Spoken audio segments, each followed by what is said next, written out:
Hi, welcome back to Grief Inspired.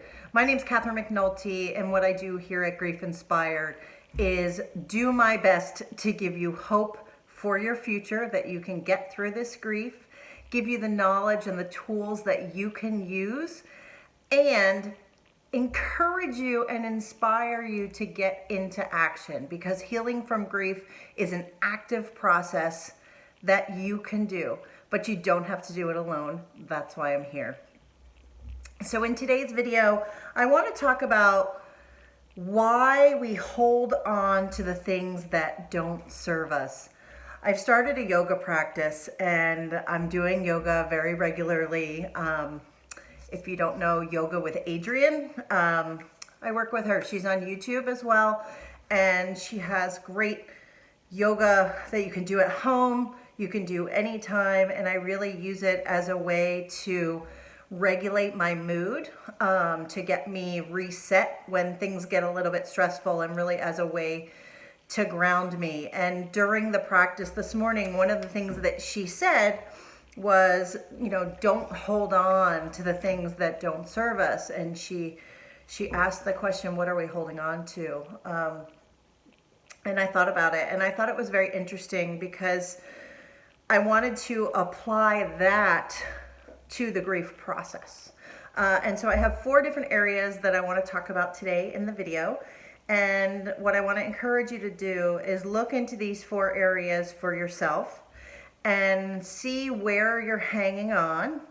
And then ask yourself, is holding on to this, is it serving you? Because it may be okay to hold on for right now. There are things, I'm sure, that you're like, I'm not ready to let go of that, right? Because you're grieving, and that's okay.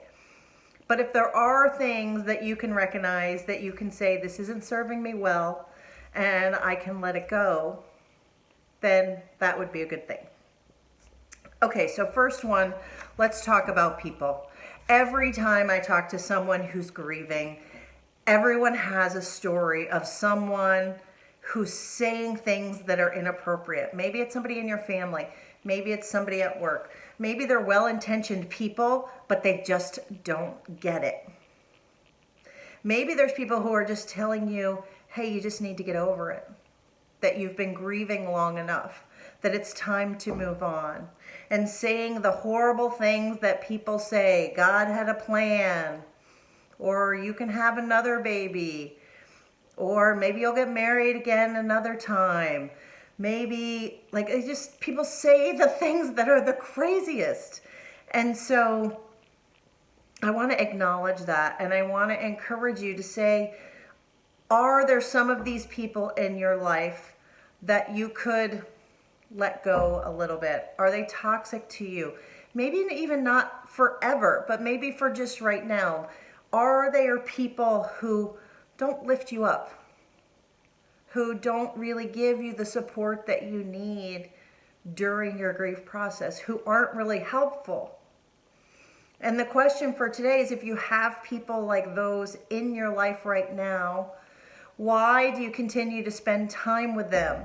Why do you force yourself into situations that are maybe not ideal for you right now in the moment? There are no rules when it comes to grief. I don't want you to feel like I have to go and do this, even though it's so hard on me. I talk to women all the time who have lost babies, and they go and their friends have a baby shower and they force themselves to go to a baby shower. Or maybe it's around a holiday and there's a party that you're supposed to go to because everybody's going to be there.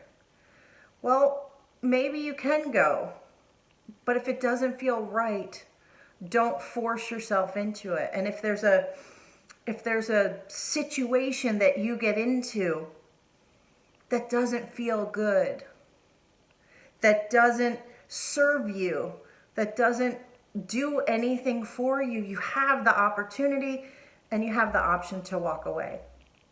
And the question is, why don't we think that we have the opportunity to walk away? Why do we sit in the pain? Why do we do that to ourselves? That's the question.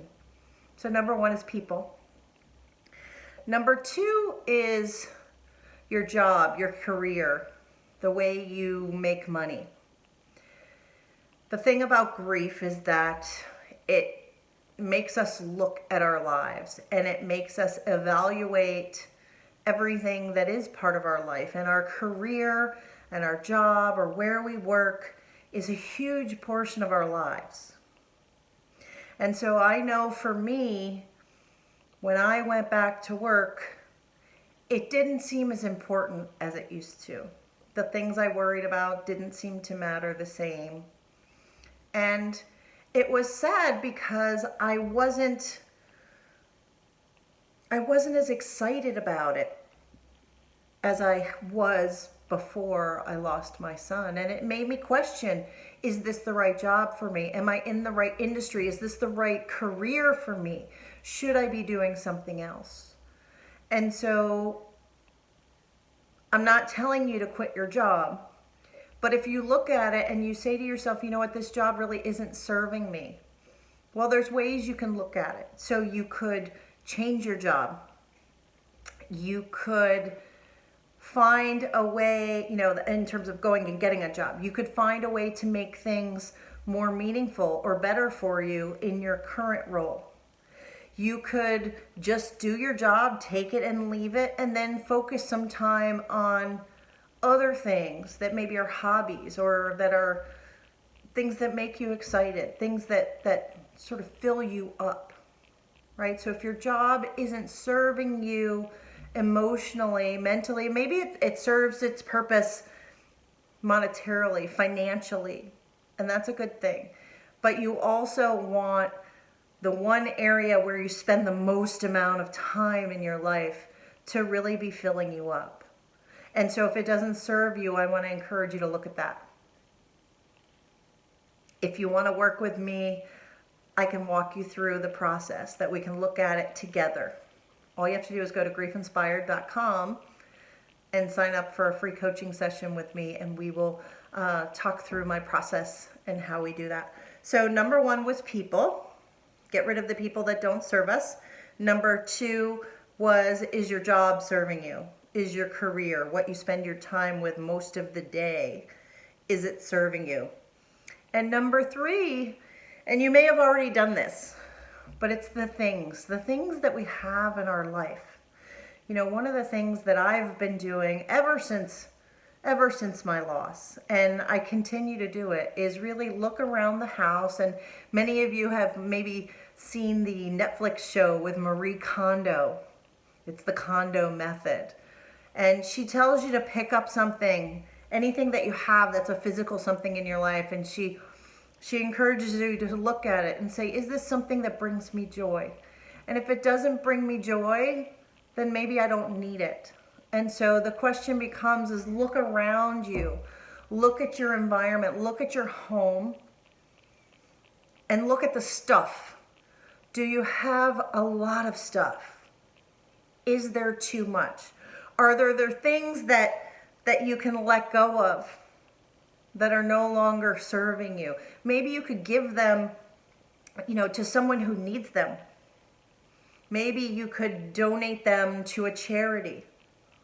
Maybe you could sell them, and that would be a way for them to serve you. Facebook Marketplace is amazing for selling anything.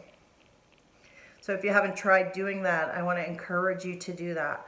And then when you go to the store and when you go and buy things, are you spending time buying things that you don't need? Are you buying things in an attempt to fill a void?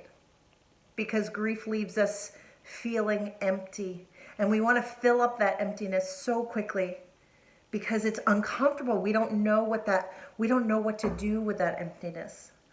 And so I want to encourage you to think on that and to say, every time you buy something, one, does this bring me joy? Is it something I need?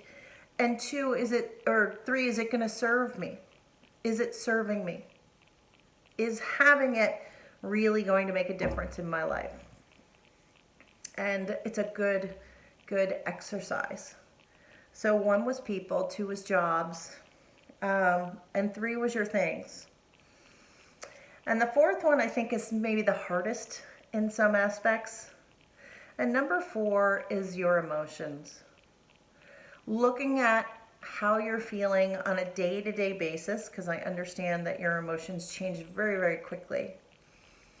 But to look at what you're feeling, and when the emotions stick around and when the feelings stick around, are you holding on to them in a way that doesn't serve you? So for example,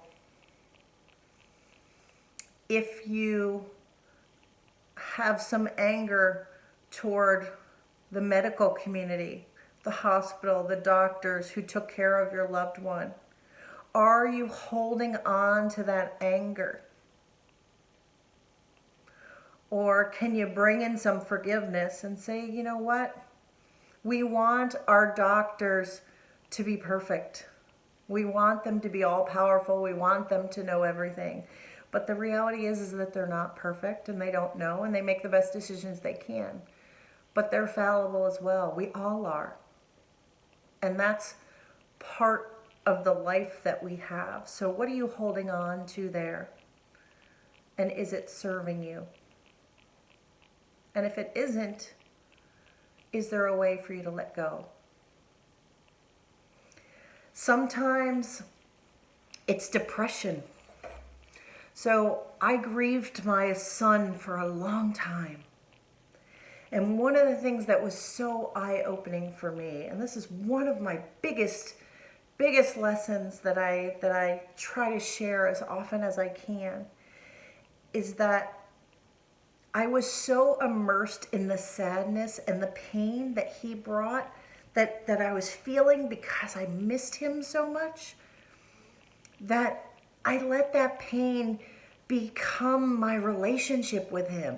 It's all I remembered. I remembered the pain and the sadness, and I thought to myself that if I let the pain go, if I let the sadness go, that somehow I'd be letting him go. And when you're ready to let some of that pain go, and to let some of the depression go, and to let some of the anger go, because it's not serving you, it doesn't mean that you'll forget about your loved one. You never will. It doesn't mean that you're letting go of the love that you had for them. That never goes away, no matter what. It will always be there. So you can let go of the pain. You can let go of the depression. You can let go of the struggle. It just takes time. And you have to be ready. And you can look at it and say, how is this serving me? Is this good for me? Or is it not so good for me? And if you decide that it's not good for you, then ask yourself, how do I let this go? What does that look like? And again, if you want support in that, because I know it's not easy, I'm here to help you through that. Why do we hold on to things that don't serve us? And it's not to make us wrong. It's to look at it and say, this is part of the human condition. Part of the human condition is to sometimes continue to do things that aren't good for us. But we keep doing it because it's familiar, because it's comfortable. And I gave a talk this week.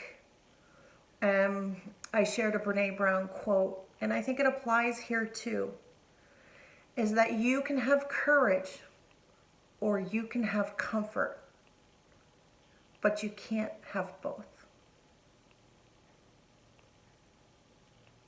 So I want to leave you with that today. I want to let you know that I care. I want you to know that there's hope. I hope that this information was useful, and I hope that you take action to look within and ask yourself, am I holding on to things that no longer serve me? Have a great day today, and I can't wait to see you in the next video.